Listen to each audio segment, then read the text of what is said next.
Hello दोस्तों। अध्याय 4 UPSI संविधान का अध्याय 4 डिस्कस करने वाले हैं। अध्याय 4 क्यों? क्योंकि वहाँ पे जो हमारे संविधान में हेडिंग दी हुई है, जो टॉपिक लिखे हुए हैं, उस टॉपिक के अनुसार ये टॉपिक नंबर 4 आता है, तो यूपी चैप्टर नंबर इसे 4 मानते हैं हम। क्या है? राज्य के नीति निर्देशक तत्व एवं मूल कर्तव्य। राज्य के नीति निर्देशक तत्व एवं मूल कर्तव्य। तो आइए देखते हैं, इन्हें समझते हैं। जो नीति निर्देशक तत्व हैं उन्हें अलग देखेंगे, मूल कर्तव्य अलग देखेंगे। इम्पॉर्टेंट है, कोई पेपर में क्वेश्चन पूछे जाते हैं इससे। भारत के संविधान के भाग IV अर्थात चौथे भाग में है। तीसरे भाग में मूल अधिकार थे, चौथे भाग में नीति निर्देशक तत्व हैं। अनुच्छेद 36 से लेकर 35 तक, क्योंकि अनुच्छेद 12 से लेकर 35 तक तो मूल अधिकार थे। मूल अधिकारों के बाद अनुच्छेद 36 से 51 तक नीति निर्देशक तत्व आते हैं। ठीक है। इन्हें कहाँ से लिया गया? इन्हें आयरलैंड से लिया गया, आयरलैंड के संविधान से लिया गया है, ये भी याद रखना है आपको। इन्हें आयरलैंड के सामाजिक सिद्धांतों के समान न्यायालय द्वारा परिवर्तनीय नहीं बनाया गया, अर्थात वहाँ पे तो परिवर्तनीय है लेकिन यहाँ पे परिवर्तनीय नहीं है। नीति निर्देशक तत्वों का प्रमुख लक्ष्य एक कल्याणकारी राज्य की स्थापना करना है। कल्याणकारी राज्य की स्थापना करना, यानी कि राज्य को ज़्यादा से ज़्यादा कल्याणकारी बनाना है इसका उद्देश्य। इस लक्ष्य की प्राप्ति हेतु राज्य नीति निर्देशक तत्व के अंतर्गत सामाजिक एवं आर्थिक न्याय को सुनिश्चित किया गया है। यह राज्यों को दिया गया निर्देश है, अर्थात जो नीति निर्देशक तत्व हैं इसके अंतर्गत राज्यों को निर्देश दिए जाते हैं कि ऐसे ऐसे काम करके आप लोगों का सेवा कर सकते हैं, बेहतर कर सकते हैं। ये सिद्धांत समाजवादी विचारधारा पर आधारित है। इनमें जनमत का सार निहित है। इनमें किसका सार निहित है? जनमत का। और इनका उद्देश्य है जनता की इच्छाओं को प्रतिफलित करना। इनका उद्देश्य क्या है? जनता की इच्छाओं को प्रतिफलित करना। भारतीय संविधान के अनुच्छेद 36 में राज्य के नीति निर्देशक तत्व की परिभाषा दी गई। अनुच्छेद 36 में राज्य के नीति निर्देशक तत्व की परिभाषा दी गई है। अनुच्छेद 37 में अंतर्विशिष्ट तत्वों को लागू होना दर्शाया गया है। भारतीय संविधान का अनुच्छेद 38 राज्य के लोक कल्याण की अभिवृद्धि के लिए सामाजिक व्यवस्था बनाना तथा भारतीय नागरिकों को सामाजिक, आर्थिक एवं राजनीतिक न्याय प्रदान करना है। अनुच्छेद 39 में राज्य का यह कर्तव्य है कि वह समान कार्य के लिए समान वेतन प्रदान करे। 39 में क्या प्रावधान है? सभी राज्यों का यह कर्तव्य होगा, वह समान कार्य के लिए सभी को समान वेतन प्रदान करे। अनुच्छेद 46 के अंतर्गत अनुसूचित जातियों, अनुसूचित जनजातियों, अन्य दुर्बल वर्ग, शिक्षित और आर्थिक अभिवृद्धि करना राज्य का कर्तव्य है। यानी कि ST SC को और दुर्बल वर्ग जो भी हमारे, उन्हें शिक्षित करना, उन्हें आर्थिक तौर पर मजबूत करना प्रत्येक राज्य का कर्तव्य है। अनुच्छेद 47 के अंतर्गत राज्य का दायित्व है कि वह लोगों के जीवन स्तर को ऊंचा उठाने हेतु उनके पोषाहार एवं जन स्वास्थ्य में क्या करे? सुधार करे। अतः यह अनुच्छेद पोषण के स्तर और जीवन के स्तर को बढ़ाने के लिए, सार्वजनिक स्वास्थ्य में सुधार के लिए राज्य के कर्तव्य की बात करता है। कौन सा अनुच्छेद? अनुच्छेद नंबर 47। 48 आइए देखते हैं। 48 के अंतर्गत राज्य का यह दायित्व है कि कृषि और पशुपालन, जैसे कि एग्रीकल्चर, पशुपालन को प्रोत्साहन दे, गौवध पर प्रतिषेध लगाए, गौ हत्या पर रोक लगाए। कुल मिला के चंदों की हत्या पर रोक लगाए, गौ हत्या न कहीं पे, क्योंकि पशुपालन को बढ़ावा देना। यहाँ पे ये नहीं लिखा कि गौपालन, पशुपालन अधिक है, सभी पशुओं को पालने की बढ़ावा देना है। ठीक है।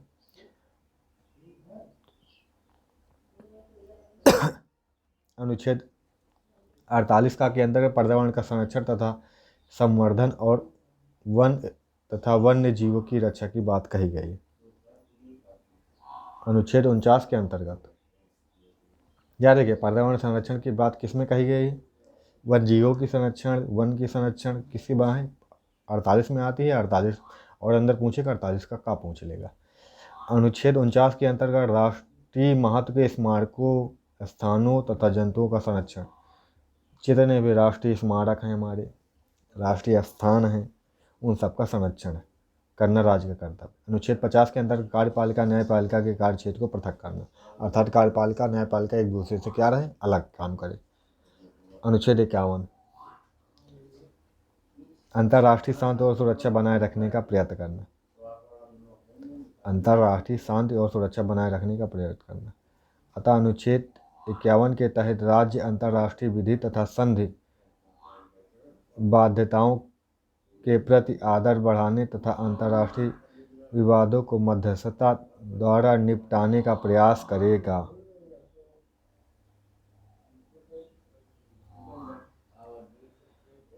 ग्रेनविल ऑस्ट्री के निदेशक तत्व एवं मूल अधिकारों को संविधान का मूल आत्मा कहा है। मूल अधिकारों क्या कहा है, मूल आत्मा कहा है। केटी शाह के अनुसार राज्य का नीति निर्धारक तत्व ऐसा चेक है जो बैंक की सुविधा अनुसार अदा किया जाएगा, अर्थात ये राज्य जैसे सुविधा दे पाएगा, जात में जितनी क्षमता होगी वो इन अधिकारों को वैसे वैसे लागू करेगा। ठीक है, केटी शाह अच्छी बात बताइए। हमारे बाबा साहब जी क्या कहते हैं, डॉक्टर बी आर अम्बेडकर ने राज्य के नीति निर्देशक सिद्धांतों के बारे में कहा है कि इस सभा का प्रयोजन है कि भविष्य में विधायिका और कार्यकारी दोनों को ही इस भाग में अधिनियमित इन सिद्धांतों के लिए केवल आडंबर नहीं करना है, मतलब केवल आडंबर अर्थात सिर्फ दिखावा नहीं करना, बल्कि उन्हें सभी कार्यकारी और विधायी कार्यवाहिकाओं के आधार पर बनाया जाना चाहिए जिन्हें आगे चलकर देश के शासन के मामलों में प्रयोग किया जा सकता है। याद रखिएगा। अब नीति निर्देशक तत्व, संविधान के अन्य भागों में दिए गए नीति निर्देशक तत्व।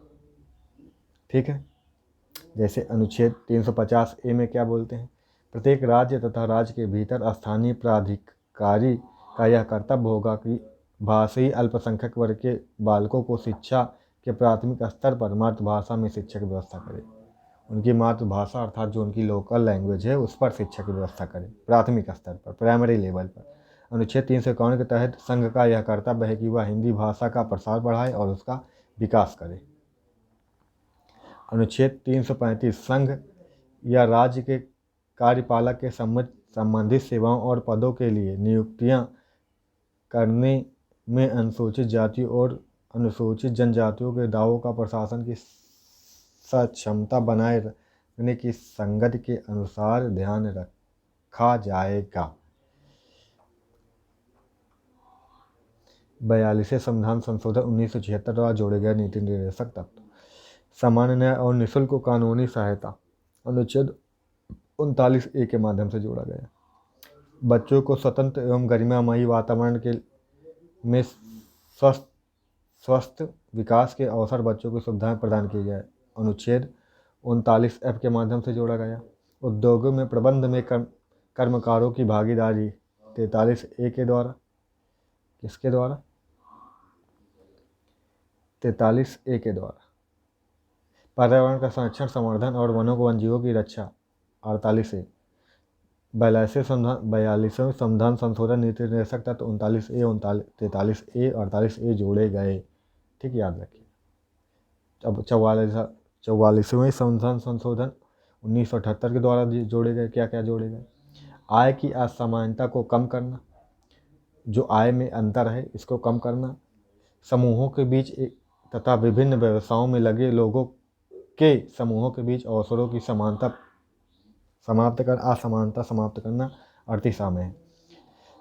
शाहबादोवाद में न्यायालय ने सरकार को समान सिविल संहिता अनुच्छेद 44 नीति निर्देशक तत्व क्रियान्वयन का आदेश दिया। इसके अतिरिक्त सरला मुदगल बनाम भारत संघ 1955 तथा 1905 में एक जनहित याचिका की सुनवाई के दौरान न्यायालय ने सरकार को समान सिविल संहिता लागू करने के लिए कहा।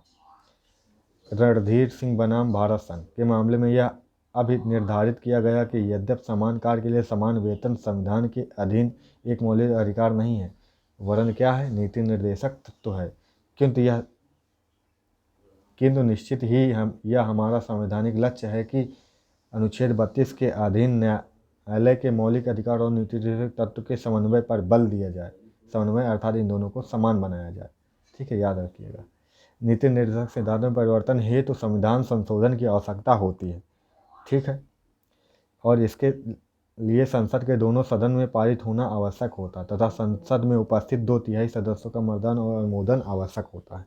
अर्थात नीति निर्देशक सिद्धांतों में परिवर्तन करना है तो 2/3 2/3 के द्वारा दोनों सदनों में पास करना होगा, ठीक है, तभी हो सकता है संशोधन। आ जाते हैं मौलिक कर्तव्य में। मौलिक कर्तव्य भारत के नागरिकों के लिए दायित्व प्रस्तुत करते हैं। देश अपने नागरिकों से अपेक्षा करता है कि वे राष्ट्र के लक्ष्यों की प्राप्ति के लिए सक्रिय योगदान दें। भारतीय संविधान की मूल प्रति में मौलिक कर्तव्यों का प्रावधान नहीं था। यह संकल्पना पूर्व सोवियत संघ रूस से ली गई है। कहाँ से ली गई है मौलिक कर्तव्य? कहाँ से लिए गए? रूस से लिए गए। भारतीय संविधान ने मौलिक कर्तव्यों को सरदार स्वर्ण सिंह समिति की सिफारिश और 42वें संविधान संशोधन अधिनियम 1976 के तहत समाहित किया गया। संविधान का अनुच्छेद 51 का मौलिक कर्तव्यों का प्रावधान करता है। वर्ष 1976 में राष्ट्रीय आपातकाल के दौरान भारत के संविधान का अध्ययन करने की जिम्मेदारी सरदार स्वर्ण सिंह समिति को दी गई, ठीक है। मौलिक कर्तव्य न्यायालय के माध्यम से प्रवर्तित तो नहीं कराए जा सकते, किंतु ये संविधान के निर्वहन के मूल दिशा डायरेक्शनल फिलॉसफी दिशा दर्शन के रूप में महत्वपूर्ण है। अर्थात इन्हें लागू नहीं करवाया जा सकता, और जो नीति निर्देशक तत्व तो उन्हें भी बाध्य नहीं किया जा सकता, सरकार नहीं इनको दे ही, उनके लिए न्यायिक समीक्षा नहीं की जा सकती। नीति निर्देशक तत्व के लिए आप सुप्रीम कोर्ट हाई कोर्ट नहीं जा सकते कि बोल दें कि आप ऐसा ऐसा हमारा सरकार सुविधा नहीं दे रही है। तो मूल कर्तव्य भी ज़बरदस्ती नहीं किसी के द्वारा करवाए जा सकते। अच्छा, ये अपना नागरिक अपना दायित्व ये स्वयं समझे, ठीक है।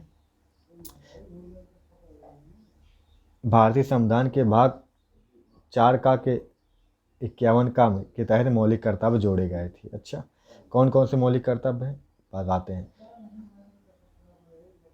भारतीय नागरिकों का यह मौलिक कर्तव्य है कि वे भारतीय संविधान का पालन, संविधान के आदर्शों, संस्थाओं, राष्ट्रीय ध्वज तथा राष्ट्रगान का सम्मान करें। अगला, भारतीय नागरिकों का यह मौलिक कर्तव्य है कि वे देश की संप्रभुता, एकता, अखंडता की रक्षा करें तथा इसे अक्षुण्ण बनाए रखें। भारतीय नागरिकों का यह कर्तव्य है कि वे राष्ट्रीय स्वतंत्रता आंदोलनों को प्रेरित करने वाले आदर्शों को आत्मसात एसिमिलेशन करें तथा उनका पालन करें। आत्मसात अर्थात अपने मन में रखें और उनका पालन करें, ठीक है। अगला क्या है? भारतीय नागरिकों का यह मौलिक कर्तव्य है कि वे देश की रक्षा करें तथा बुलाए जाने पर राष्ट्र की सेवा के लिए क्या रहें? तैयार रहें। अगला है 5वां, भारतीय नागरिकों का यह कर्तव्य है कि वे धर्म, भाषा, प्रदेश या जाति वर्ग से परे होकर समरसता और भ्रातृत्व की भावना का विकास करें, उन प्रथाओं का त्याग करें जो स्त्रियों के सम्मान के विरुद्ध हैं। सारी प्रथाओं का त्याग करें। तो करते हैं आप लोग? करना चाहिए। अगला कर्तव्य क्या है? भारतीय नागरिकों का यह कर्तव्य है कि वे भारतीय संस्कृति की समृद्ध परंपरा की रक्षा करें, उसे बढ़ावा दें तथा उनकी रक्षा करें। अगला, भारतीय नागरिकों का यह कर्तव्य है कि वे प्राकृतिक संरक्षण, वन, झील, नदी, वन्य जीव की रक्षा करें, उनका संवर्धन करें, उनके प्रति दया भाव रखें। 8वां, भारतीय नागरिकों का यह कर्तव्य है कि वे वैज्ञानिक दृष्टिकोण को अपनाते हुए मानववादी दृष्टिकोण रखें तथा ज्ञानार्जन व सुधारवादी भावनाओं का विकास, सुधारवादी अर्थात ज्ञानार्जन करके ज्ञान अर्जित करके हर चीज़ों को समझ करके उनमें सुधार करते जाएं, सुधारवादी भावना रखें अर्थात सुधार करने की भावना रखें। भारतीय नागरिकों का यह कर्तव्य है कि वे सार्वजनिक संपत्ति की रक्षा करें, अहिंसात्मक विचार को आत्मसात कर हिंसा से दूर रहें। अहिंसात्मक विश्वास अर्थात हिंसा में विश्वास ना करें, अहिंसा में विश्वास करें, अहिंसात्मक विचार रखें और सार्वजनिक संपत्ति की रक्षा करें अर्थात देश की संपत्ति की रक्षा करें। अगला 10 नंबर क्या बोलता है? भारतीय नागरिकों का यह कर्तव्य है कि वे राष्ट्र के प्रगति के व्यक्तिगत या सामूहिक रूप से सभी क्षेत्रों में उत्कर्ष के लिए निरंतर प्रयत्न करें। सभी क्षेत्रों में राष्ट्र के उन्नति या प्रगति के लिए व्यक्तिगत तौर पर भी सामूहिक तौर पर भी उसके लिए प्रयत्न करते रहें। 11 ही मूल कर्तव्य हैं। 11वां है भारतीय माता पिता या संरक्षक का यह कर्तव्य है कि वे 6 से 14 वर्ष तक की आयु के बच्चे या प्रतिपाल्य के जो भी उन मतलब जिसे भी आप पाल रहे हो उसको भी शिक्षा का अवसर प्रदान करें। यह मौलिक कर्तव्य 86वें संविधान संशोधन अधिनियम 2002 द्वारा भारतीय संविधान में जोड़ा गया। तो ये थे हमारे सारे इम्पोर्टेंट हैं, सारे मूल कर्तव्य पूछे जाते हैं पेपर में। ठीक है, नीति निर्देशक तत्व भी पूछे जाते हैं, सब याद रखिएगा, रिवाइज करते रहिएगा, पढ़ते रहिए और अपनी तैयारी को बेहतर करते रहें, रिवीजन ज़्यादा से ज़्यादा करते रहें। मिलेंगे अगली वीडियो में। जय हिंद, जय भारत।